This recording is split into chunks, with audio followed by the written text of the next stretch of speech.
Xi Jinping and the communist leadership in Beijing would think of nothing at the deaths of hundreds of thousands or even millions of foreign nationals if it meant preserving Chinese power. Let's keep in mind that they currently have more than 1 million religious minorities interned in gulag re-education camps.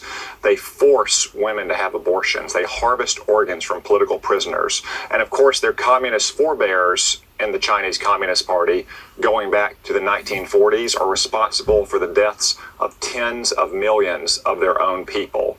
Those kinds of people would think of nothing of putting this virus outside of China's borders if that's what it took to maintain China's relative power in the world.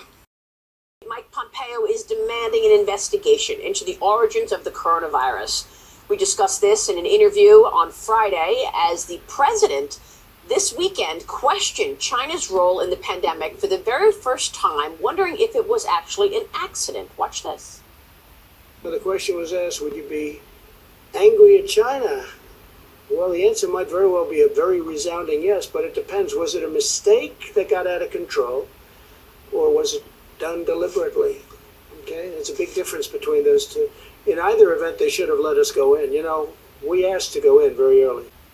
Former White House Chief Strategist Steve Bannon was among the first to raise a red flag on China's deception. He wrote an op-ed last May that the U.S. was already at war with the communist country, and he joins me right now to talk more about it. Steve, it's great to see you. Thanks for being here. Thanks for having me on, Maria. Steve, that was the first time the president actually publicly raised the question of, was it deliberate? I found that stunning. You haven't heard the president raise such an issue before. Your reaction? One of the key phrases the president used, and I think if I was in Beijing, I'd be very nervous right now. He said, knowingly responsible. Knowingly responsible. And I think, let's set aside for a second, this is a biological Chernobyl. But let's set aside a second the lab, and did it leak out of the lab with a technician on trying to find a vaccine? Let's leave aside the fact that were they doing gain of function experiments there? The Chinese Communist Party at the highest level, that is President Xi and Wang Qishan, knowingly understood they had human-to-human transmission. We also know now from Scott Gottlieb and also from a report by a Chinese doctor at Southampton University in the United Kingdom, that if they had acted like any human being would act, decent human, if they had acted as late as the last week of December, 95% of all this would not have happened. That is the crime here. That's the tragedy here. All the 40,000 Americans that will be dead by tomorrow morning. All the victims in Wuhan that could be tens or hundreds of thousands.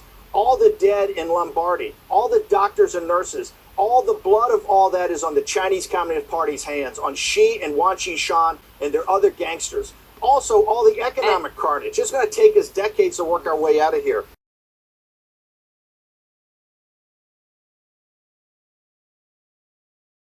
Unfortunately, this is just another act of Chinese perfidy.